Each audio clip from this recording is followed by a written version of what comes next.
Hello student, चलिए आज का क्लास स्टार्ट करते हैं। बिहार पुलिस कांस्टेबल 2023 का, ठीक है। तो जीके संभावित प्रश्न, टॉप 45 प्रश्न होंगे, तो ज़रूर देखें। बिल्कुल ऐसा ही पेपर आने वाला है, मॉडल पेपर सेट 1। जल्दी देखिए, यही प्रश्न आपका सिलेक्शन तय करेगा, क्योंकि ये सारे क्वेश्चंस जो हैं जो VBI उठाए गए हैं और प्रीवियस ईयर से सारे क्वेश्चंस लिए गए हैं, सेलेक्ट किए गए हैं, ठीक है।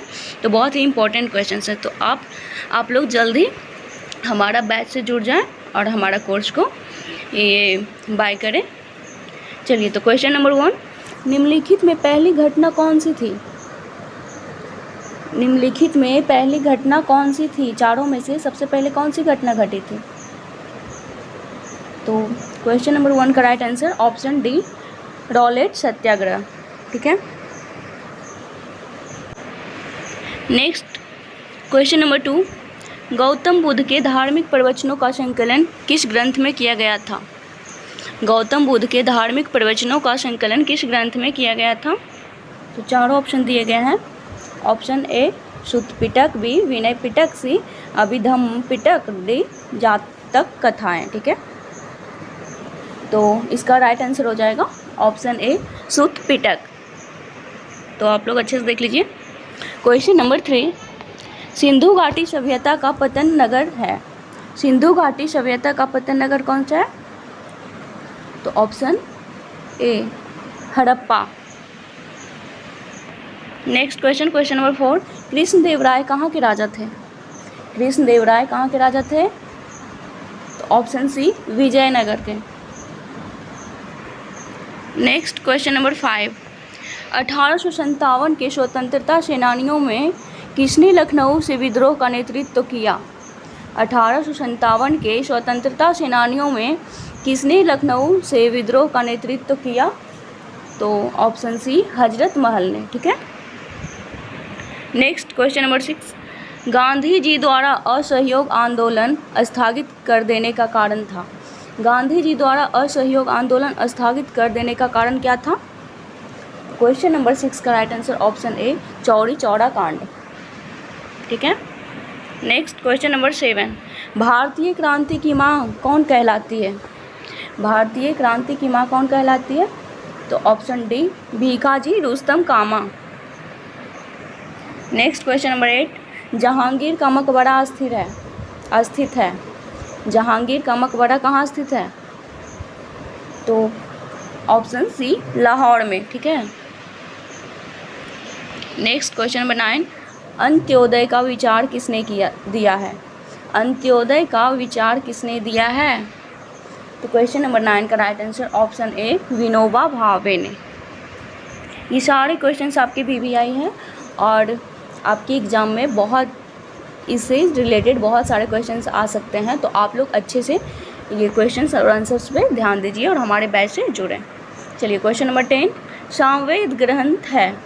सामवेद ग्रंथ है तो ऑप्शन सी मंत्रों का गायन के रूप में।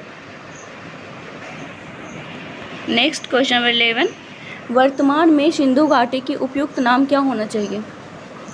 वर्तमान में सिंधु घाटी की उपयुक्त नाम क्या होना चाहिए? ऑप्शन 3 ऑप्शन दिए गए हैं यहाँ पे और एक यहाँ पे है, चारों। ऑप्शन ए सिंधु घाटी सभ्यता, बी हड़प्पा सभ्यता, सी द्रविड़ सभ्यता एंड डी कालीबंगा सभ्यता। तो क्वेश्चन नंबर 11 का राइट आंसर हो जाएगा ऑप्शन बी हड़प्पा सभ्यता, ठीक है। नेक्स्ट क्वेश्चन नंबर 12, वेदांग की कुल संख्या कितनी है? वेदांग की कुल संख्या कितनी है? तो ऑप्शन डी 6। क्वेश्चन नंबर 13, 1605 ईस्वी में मुगल सूबों की कुल संख्या कितनी थी? 1605 ईस्वी में मुगल सूबों की कुल कितनी संख्या थी? तो ऑप्शन सी 15, ठीक है। नेक्स्ट क्वेश्चन नंबर 14, भारतीय राष्ट्रीय कांग्रेस की स्थापना कब हुई थी? भारतीय राष्ट्रीय कांग्रेस की स्थापना कब हुई थी? ऑप्शन बी 1850 ईस्वी में। क्वेश्चन नंबर 15, पल्लव वंश का संस्थापक था।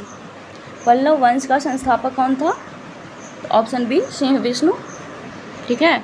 ये सारे क्वेश्चंस VBI हैं, ठीक है। पूरे सिलेक्टेड क्वेश्चंस हैं जो कि आपके सिलेक्शन में काम आएंगे। क्वेश्चन नंबर 16, ज्वारीय एवं तरंग ऊर्जा उत्पादन हेतु भारत में अधिक अनुकूल परिस्थितियाँ कहाँ पाई जाती है? ज्वारीय एवं तरंग ऊर्जा उत्पादन हेतु भारत में अधिक अनुकूल परिस्थितियाँ कहाँ पाई जाती है? तो ऑप्शन ए मन्नार की खाड़ी, बी खंभात की खाड़ी, सी गंगा नदी में, डी कोसी नदी में। तो क्वेश्चन नंबर 16 का राइट आंसर हो जाएगा ऑप्शन बी खंभात की खाड़ी में। क्वेश्चन नंबर 17, उड़ीसा किस खनिज का सबसे बड़ा उत्पादक है? उड़ीसा किस खनिज का सबसे बड़ा उत्पादक है? तो option B manganese. Next question number 18, aluminium बनाने के लिए किस खनिज की आवश्यकता पड़ती है? एल्यूमिनियम बनाने के लिए किस खनिज की आवश्यकता पड़ती है? तो option D bauxite. Next question number 19, पक्की सड़कों की लंबाई की दृष्टि से प्रथम स्थान पर कौन राज्य है? पक्की सड़कों की लंबाई की दृष्टि से प्रथम स्थान पर कौन राज्य है?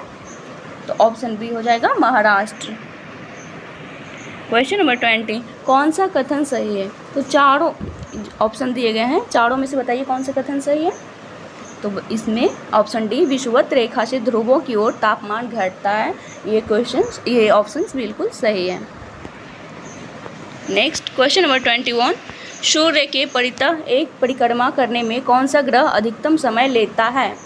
सूर्य के परितः एक परिक्रमा करने में कौन सा ग्रह अधिकतम समय लेता है? तो ऑप्शन बी बृहस्पति ग्रह। ठीक है।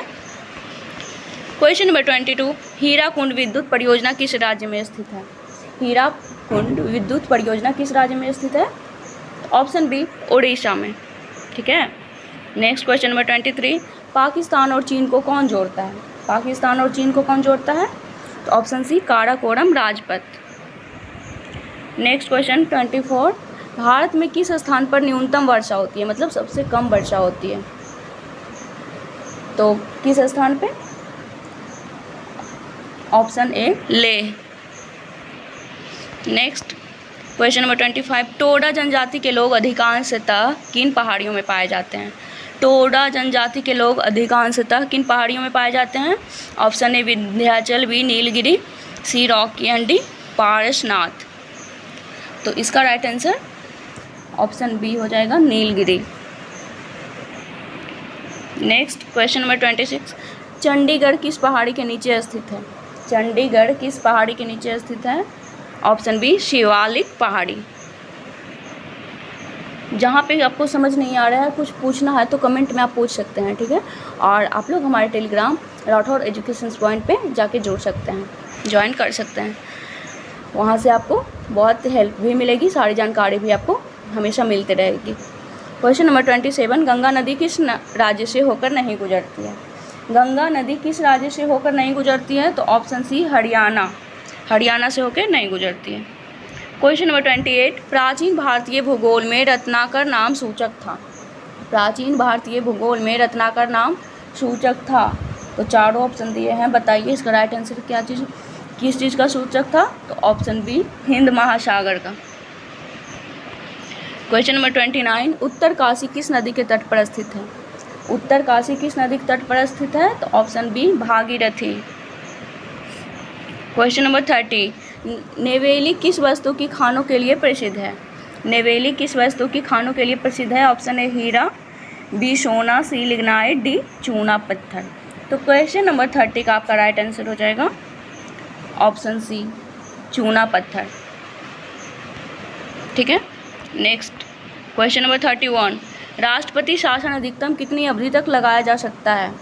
राष्ट्रपति शासन अधिकतम कितनी अवधि तक लगाया जा सकता है? तो ऑप्शन डी 3 वर्ष। क्वेश्चन नंबर 32 में है, कौन सा सुमेलित नहीं है, मतलब कौन सा मैच नहीं कर रहा है इससे? तो कौन सा सुमेलित नहीं है? केरल का एर्नाकुलम। ठीक है। तो ऑप्शन डी राइट आंसर इसका हो जाएगा। नेक्स्ट क्वेश्चन नंबर 33, संविधान का कौन सा अनुच्छेद अल्पसंख्यकों को अपनी मनपसंद शिक्षण संस्थाओं को स्थापित करने के अधिकार को संरक्षण देता है? तो क्वेश्चन नंबर 33 का राइट आंसर ऑप्शन ए अनुच्छेद 30। नेक्स्ट क्वेश्चन नंबर 34, संसद में आधिकारिक विपक्षी समूह के रूप में मान्यता प्राप्त करने के लिए उसके कितने सदस्य होने चाहिए? संसद में आधिकारिक विपक्षी समूह के रूप में मान्यता प्राप्त करने के लिए उसके कितने सदस्य होने चाहिए? तो चारों ऑप्शन में सही ऑप्शन ऑप्शन डी, कुल सदस्य संख्या का भाग 1/10। क्वेश्चन नंबर 35, उच्चतम न्यायालय के न्यायिक पुनरीक्षण कार्य का क्या अर्थ है? उच्चतम न्यायालय के न्यायिक पुनरीक्षण कार्य का क्या अर्थ है? तो ऑप्शन सी, कानूनों की संवैधानिक वैधता का परीक्षण। नेक्स्ट क्वेश्चन नंबर 36, निम्नलिखित में से ग्राम सभा के सदस्य कौन होते हैं? निम्नलिखित में से ग्राम सभा के सदस्य कौन होते हैं? तो ऑप्शन ए, गांव के सभी वयस्क। नेक्स्ट क्वेश्चन नंबर 37, भारतीय संविधान में अल्पसंख्यकों को मान्यता किस आधार पर दी गई है? तो भारतीय संविधान में अल्पसंख्यकों को मान्यता किस आधार पर दी गई है? ऑप्शन सी, कुल जनसंख्या के साथ उस वर्ग की जनसंख्या का अनुपात पर। नेक्स्ट क्वेश्चन नंबर 38, राज्य की नीति निर्देशक तत्व एक ऐसा चेक है जिसका भुगतान बैंक की इच्छा पर है, यह कथन क्या है?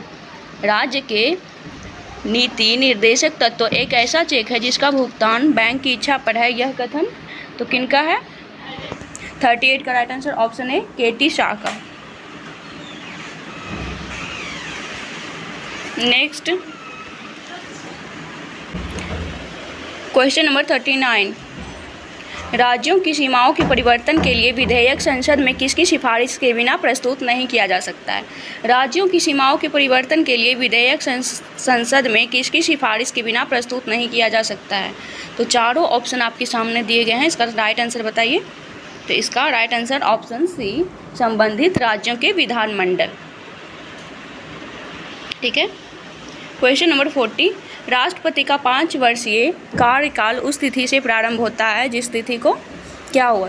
तो 40 का राइट आंसर ऑप्शन बी, वह कार्यभार ग्रहण करते हैं। ठीक है, जिस तिथि से वह कार्यभार ग्रहण करते हैं उसी तिथि से 5 वर्षीय कार्यकाल उस तिथि से प्रारंभ होता है। क्वेश्चन नंबर 41, संविधान सभा के प्रारूप समिति के अध्यक्ष थे? संविधान सभा के प्रारूप समिति के अध्यक्ष कौन थे? तो option A, B.R. Ambedkar, doctor Bhimrao Ambedkar. Next question number 42, किस स्थिति में बंदी प्रत्यक्षीकरण रिट जारी की जाती है? किस स्थिति में बंदी प्रत्यक्षीकरण रिट जारी की जाती है? तो 42 का राइट आंसर ऑप्शन सी, दोषपूर्ण पुलिस नज़रबंदी में। नेक्स्ट क्वेश्चन नंबर 43, किस वर्ष भारतीय नागरिकों के मौलिक कर्तव्य को संविधान में शामिल किया गया? किस वर्ष भारतीय नागरिकों के मौलिक कर्तव्य को संविधान में शामिल किया गया? तो ऑप्शन बी, 1976 ईस्वी। नेक्स्ट क्वेश्चन नंबर 44, राष्ट्रपति राज्यसभा के कितने व्यक्तियों को चुन सकता है? राष्ट्रपति राज्यसभा के लिए कितने व्यक्तियों को चुन सकता है? तो ऑप्शन सी, 12। एंड नेक्स्ट और लास्ट क्वेश्चन, नागरिकता प्राप्त करने के लिए शर्त निर्धारित करने वाला सक्षम निकाय कौन सा है? नागरिकता प्राप्त करने के लिए शर्त निर्धारित करने वाला सक्षम निकाय कौन सा है? तो ऑप्शन सी, संसद। तो चलिए क्वेश्चंस खत्म हुए, मिलते हैं नेक्स्ट। ठीक है, नेक्स्ट क्लास में भी चलिए, अब नेक्स्ट वीडियो बनेगा, तब तक के लिए इतना ही। Thank you.